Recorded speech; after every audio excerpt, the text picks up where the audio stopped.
네, 안녕하세요. 반갑습니다. 안대과 항성입니다. SKT 해킹 사고. 그거 관련돼서 오늘 저희가 한번 알아볼 이슈는 두 가지라고 볼 수가 있을 것 같아요. 첫 번째로 테크니컬한 네. 이슈들. 이게 정말 어떻게 해킹이 됐고 어떤 문제가 있고 이런 것들이 있는지. 그 다음에 두 번째는 대응에 대한 문제죠. 조금 심도 있게 한번 다뤄보도록 하겠습니다. 그래서 오늘 이야기를 해 주실 분을 제가 모셨습니다. 예전에 안대과학에 한번 출연해 주신 적이 있습니다. 보안 전문가이자 너무나 실력이 좋으신 화이트 해커로 활동을 하고 계시는 신동희 보안 전문가님 모셨습니다. 네, 안녕하십니까. 보안 전문 쪽에 있어서는 거의 탑에 계신 분이기 때문에 저희가 조금 어렵게 모셨고, 먼저 이 사건의 개요에 대해서 간단히 한번 얘기해 보면 좋을 것 같아요. 일단 간단하게 말씀드리자면 SK텔레콤의 정보를 저장하고 있는 서비스가 있겠죠. 그 네. 서비스에 악성 코드가 설치가 돼서 정보가 나갔다. 이것보다 중요한 건 어떤 정보가 나갔느냐. 기존에는 뭐 정보 유출 사고가 있으면 이름, 뭐 전화번호, 주민등록번호, 이메일, 뭐 주소 이런 것들 나간 게 주요 이슈였다면 지금 같은 경우는 핸드폰의 가입자와 관련된 정보 그런 정보들이 나갔고 여기서 이제 중요한 거는 가입자 정보가 대체 뭔데 라는 것들을 좀 이제 정확하게 알고 이 사건에 대해서 특히나 이제 가입자분들께서 대응을 어떻게 하는 게 나을지를 이제 고민하실 수 있게 알려드리는 내용이 중요할 것 같습니다. 혹시 네. 통신사 어디 있습니까? SK텔레콤사 저도 당사자입니다. 그래서 지금 뭐 어떻게 조치를 취하신 게 있으십니까? 일단은 유심 신청을 해보려고 했는데 다들 아시다시피 유심 구하기 어려운 상황이잖아요. 보호 서비스 예약만 걸어놨고요. 예약을 걸어놓은 이유는 일단은 책임을 지겠다라는 표현을 하고 있으니까 일단은 제 생각에는 그거마저 안 해놓고 제가 피해를 만약 입었다. 라고 하면 너는 너가 해야 될 기본적인 것도 안 해놓고 우리한테 뭔가 바라는 거야 라는 상대방의 논리가 성립될 수 있기 때문에 일단 예약까진 걸어놨습니다. 일단은 SKT에서 관련돼서 공지를 내놨죠. SK텔레콤은 끝까지 책임을 다하겠습니다. 유심보호 서비스로 해킹 피해 막겠습니다. 믿고 가입해 주십시오. 피해가 발생하면 SKT가 100% 책임지겠습니다. 유심 교체도 철저히 준비할 테니 온라인 예약 신청 후 방문해 주시길 부탁드립니다. 문제는 예약과 지금 확보되어 있는 유심과 유심 보호 서비스로 해킹 피해를 막겠다고 했지만 유심 보호 서비스를 들어가기 위해서 가입을 못하고 계시죠. 예약만 했습니다. 몇십만 명의 대기자가 있다고 네. 하더라고요. 지금 현재 디지털 기기에 조금은 익숙한 사람은 그래도 대응이 가능한데 이 디지털 기기 취약계층이 있지 않겠습니까? 네. 그런 분들은 후회되어 있는 상황인데 이게 조금 문제가 조금 심각합니다. 그리고 피해가 발생하면은 SKT가 100% 책임지겠습니다. 저도 고등학교 동창들이 법조계 관련된 친구들이 많이 있어요. 판사도 있고 변호사도 있고 검사도 있고 그래서 지금 그런 단톡방이 있어서 좀 물어봤습니다. 피해가 발생하면 SKT가 100% 책임지겠습니다. 이 말이 법적 구속력이 있는 것인가?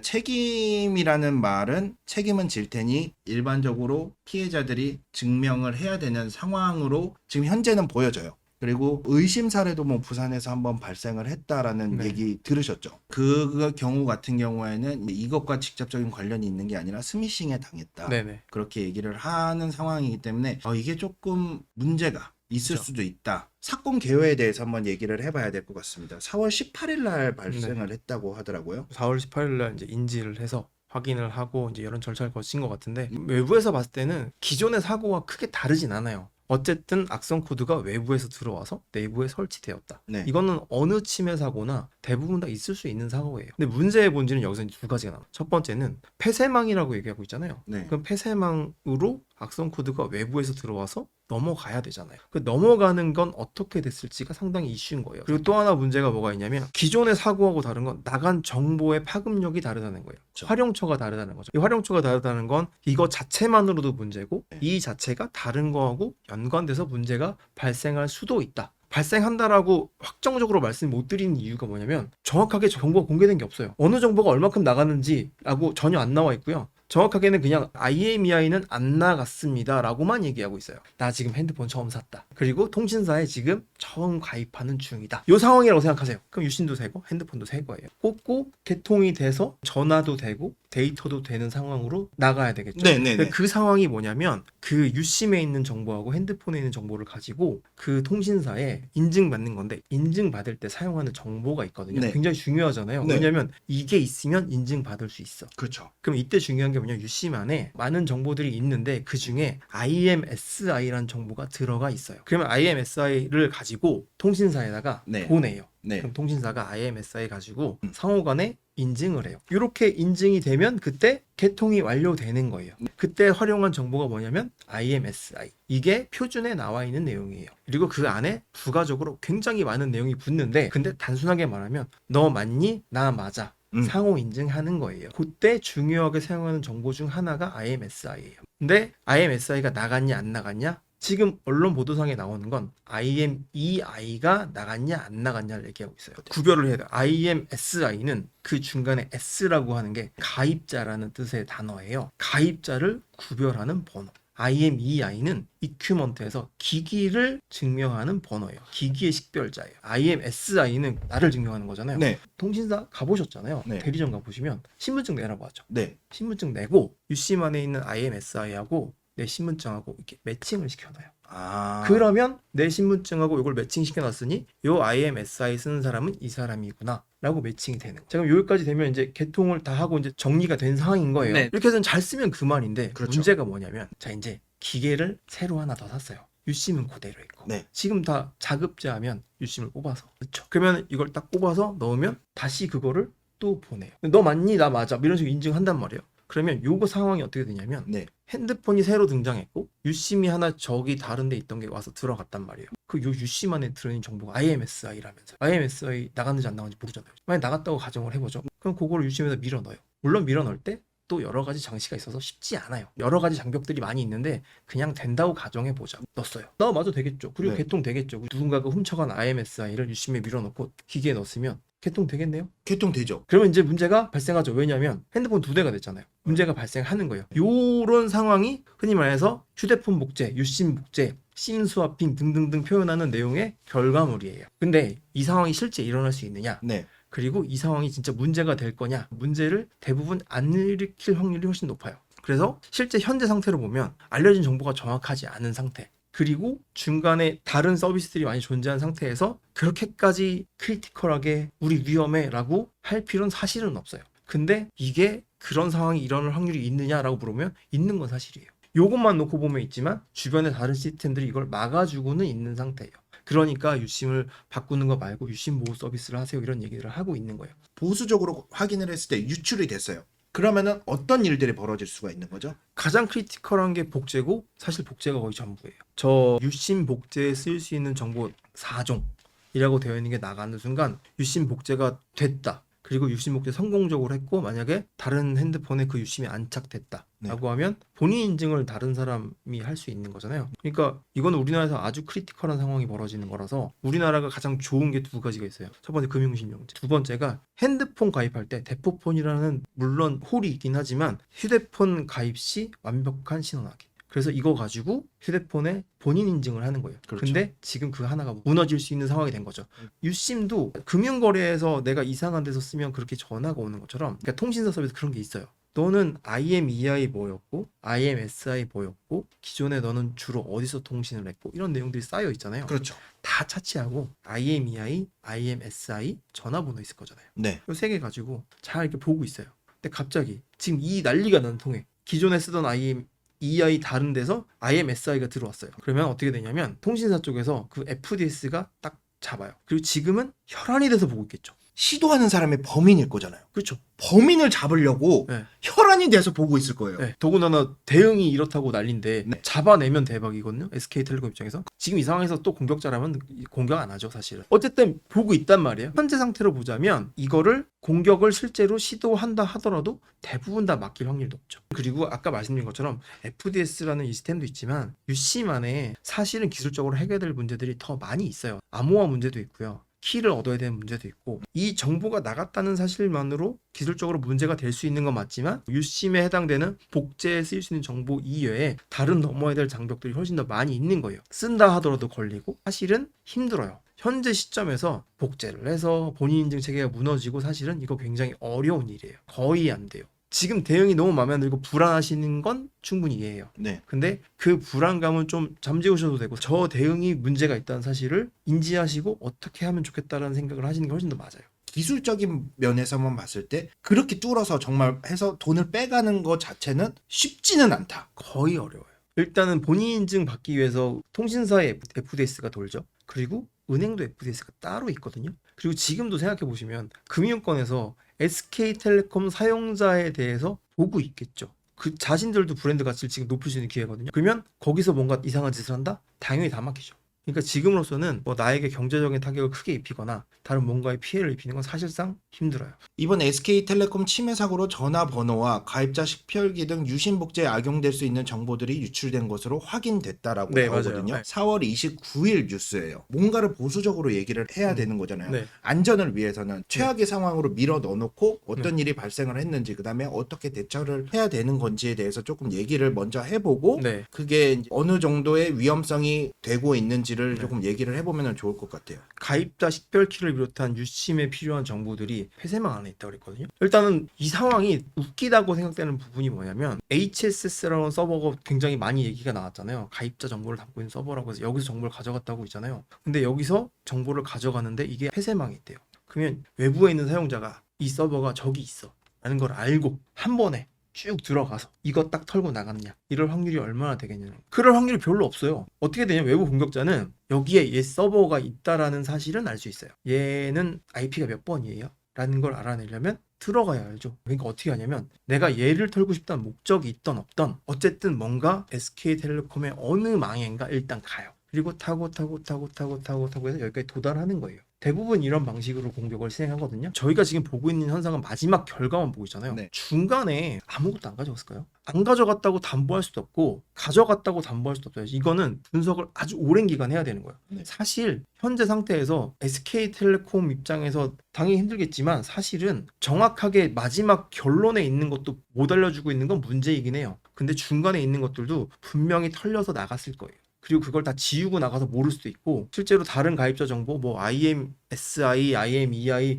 뭐 IMEI 안 나갔네 그런데 IMEI는 어디에 저장되어 있는지 파악해보고 거기 있는 거 나갔고 여기 있는 거 안 나갔고 다 분석해봐야 돼요. 사실 다 열어봐야 돼요. 그러니까 사실은 지금 얼마나 어떻게 털렸는지 네. 아무도 모르는 거고, 보수적으로 생각한다고 하면 저희 입장에서 보수적이라고 하면 다 털렸네라고 생각을 한다고 하면 사실은 유심을 진짜 빠른 시간에 바꿔줘야 돼요. 그리고 나서 할 수 있는 뭐 유심 보호 서비스든 이런 다 해줘야 되는 거예요. 네. 왜냐하면 다들 모든 언론사에서 강조하고 있는 게 뭐가 있냐면 뭔가 문제가 생겼대요. 털렸대요. 그리고 지금 이제 발각됐죠. 네. 공격자가 이 사실을 모를까요? 발각됐다는 사실을? 언론 보도를 통해서 알았을까요? 지가? 은폐 해가지고 안 걸리게 숨잖아요. 네. 확성 코드도 흔히 말해서 이제 전문적으로 퍼시스턴스 유지한다고 하는데 그렇게 숨어요. 그러면 어딘가 숨었다 다시 나타나면 또 가져가면 되잖아요. 정말 탈탈 털어서 이 환경 내에 절대 없음을 증명해야 돼요. SK텔레콤 입장이라면 정말 심각하게 생각해서 정말 문제 없음을 진짜 심도 있게 시간이 걸리고 돈이 들고 하더라도 투자를 해서 정말 밝혀내야 되는 거예요. 안 그러면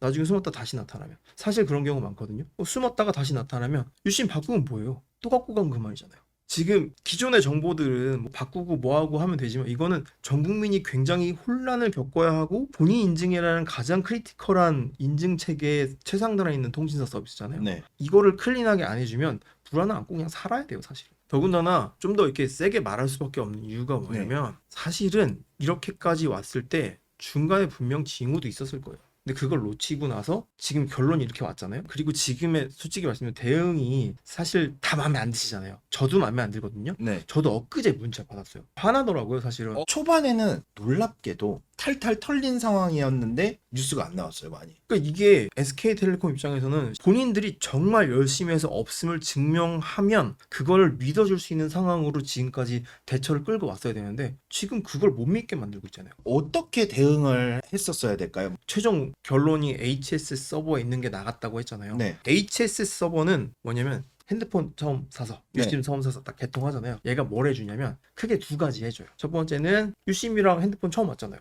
등록해줘야죠. 등록해주는 역할을 해서 그걸 저장해놓는 공간이라고 이해하시면 돼요. 또 하나가 더 있어요. 나 누구야? 라고 했을 때 중요한 정보들이잖아요. 네. 제가 가입해서 이렇게 정보 보낼 때. 그럼 그거 그냥 보내요? 암호화해서 보내야 되죠. 그렇죠. 그럼 암호화해서 보낼 때는 암호 알고리즘과 암호 알고리즘이 사용하는 키가 있어야 되거든요. 그럼 그 키를 HSS 서버가 갖고 있어요. 또는 중간에 있는 다른 서버에게 그걸 넘겨주기도 해요. 근데 왜 이런 중요한 정보들을 저장할 때 암호화 안 했냐고 이런 지적이 나왔었어요. 근데 그거 보고 참 맞는 지적이고 지적을 하시는 분이 잘하셨다 생각이 들지만 한편으로 현실 세계에서 보자면 SK텔레콤 입장에서 이게 법적으로 하라고 되어 있는 정보인가? 를 생각해 봐야 돼요. 개인 정보는 암호화라고 했잖아요. 그러면 IMSI나 이런 정보들은 개인정보에 해당되는 건가? 우리나라는 법적으로 하라는 것만 하면 돼요. 그럼 문제 삼지 않거든요. 근데 법적으로 하라고 되어 있지 않은 컨텐츠라고 하면 안 해도 된단 말이에요. 그러면 나중에 문제 안 삼거든요, 사실은. 결론이 이건 거예요. 이 모호한 부분에 있어서 모호하니까 아니다라는 결론을 내는 경우가 있어요. 빠져나갈 구멍이 있다. 그걸 빠져나갈 구멍이라고 생각하고 판결이 나온 거예요. 지금까지 우리나라는. 모호한 경우에는 당연히 어떻게 해야 되냐면 원래는 보호를 해야죠. 보호를 하는 쪽으로 해야 되고 보호를 안 하면 문제 삼고 그거에 대해 얘기를 하고 과징금 과태료를 내려줘야 되는 거죠. 그렇죠. 근데 그게 수준도 약하고 그걸 안 내려주는 거예요. 그러니까 의사결정권자 입장에서는 이게 다 돈 들어가는 일이거든요. 사실은 굳이 폐쇄망인데 우리가 털릴까? 폐쇄망까지 했으면 나 할 일 다 한 거 아닌가? 이런 정도만 생각할 수 있는 거죠.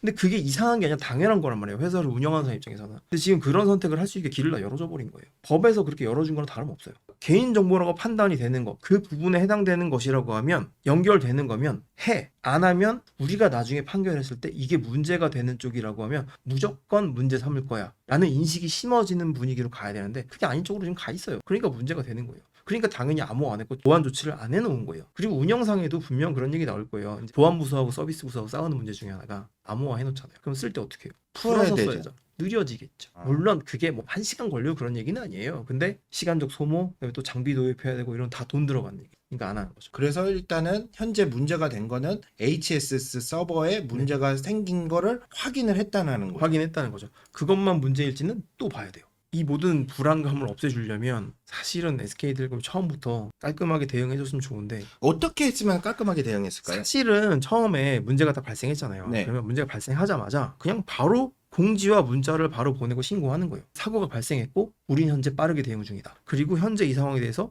다른 기관들과 긴밀하게 협조해서 빠르게 대응할 것이고 지금 진행 중. 일단 올려놓는 거죠. 그리고 그 상황에 대해서 대응해서 나온 결과가 있잖아요. 그러면 경영진들이 와서 제일 좋은 거 사장님이시겠죠? 네. 사장님이 와서 직접 다른 뭐 기술 임원들 많이 계시겠죠. 근데 그분들이 대답하는 건 사실 전 중요하지 않다고 생각해요. 사장님이 딱 와서 밤새서라도 내가 그 내용을 어느 정도 숙지하고 그분이 직접 말씀하셔야죠. 어떻게 하겠다라는 의사결정을 본인이 직접 내리시면서 대답하셨으면 훨씬 나았겠죠. 그리고 뭐 유심을 바꿔주네 이런 얘기는 사실은 부가적인 거예요. 지금 여러 가지 문제들이 있어요. 그래서 유심을 아예 포기를 하고 번호를 그것도 포기를 하겠다라고 해서 번호 이동을 하려니까 위약금이 발생을 하는 거예요. 근데 그 위약금은 내야 된대요. 지금 누가 누구한테 위약금을 내야 되는 그러니까요. 그 부분도 사장님이 앉아서 위약금은 우리는 면제하는 걸로 결정했다. 질문 오면 그냥 지금 현재 면제하겠다라고 결정을 바로 내리셨으면 고객분들 이탈 안 하죠. 이탈한다고 해도 다시 돌아오실 수 있죠. 충분히. 네. 근데 지금 그걸 다 날리셨어요. 돈 내고라도 가신 분은 많으실걸요? 그러면은 지금 조치가 취해지고 있잖아요. 물론 되게 충분하지 않아요. 유심보호 서비스를 가입을 해요. 어느 정도 안전하다고 볼 수 있나요? 그 어떻게 유심보호 될- 서비스가 네. 기변 방지라고 생각하시면 돼요. 기기 변경의 권한을 막은 거예요. 이걸로 막을 수 있어요. 근데 불편을 겪을 게 이제 생기죠. 해외에 간다던가. 네. 그러면 진짜 기기가 망가질 수도 있잖아요. 진짜 망가져요. 네. 그럼 어떻게 해요? 가야 돼요, 대리점에. 기술적으로 뭐 유심복제가 이런 것도 그렇지만 사실은 보안에서도 항상 고려해야 될 게 편의성이거든요. 지금 편의성이 다 무너지는 거잖아요. 그게 문제인 거예요. 결론적으로 우리나라에서는 핸드폰에 있는 유심복제라는 게 모든 인증수단에 그냥 탑에 있어요. 근데 그게 무너질 수도 있는 상황까지 갔던 거예요. 물론 지금 다른 여러 가지 장치로 막혀 있어서 많이 어렵지만 사실상 초유의 사태라고 누군가가 어디서 한번 들었었는데 사실 맞아요. 근데 여기서 한 가지 진짜 중요한 게 뭐가 있냐면 네. 고객분들 입장에서 정말 화나실 만한 게 지금까지 SK텔레콤의 대응 상황을 보세요. 유심 보호 서비스 하면 괜찮을 거래요. 유심 바꿔준다고 했는데 유심 물량은 부족해요. 괜찮을 거라는 얘기를 쉽게 믿어지세요? 저도 고객이잖아요. 제 경험을 보자면 불안한 감이 안 사그러드는 거예요. 이게 모든 보안 사고가 나면 저희들끼리도 농담스러워 하는 얘기가 그런 거 많아요. 이거는 누가 했나?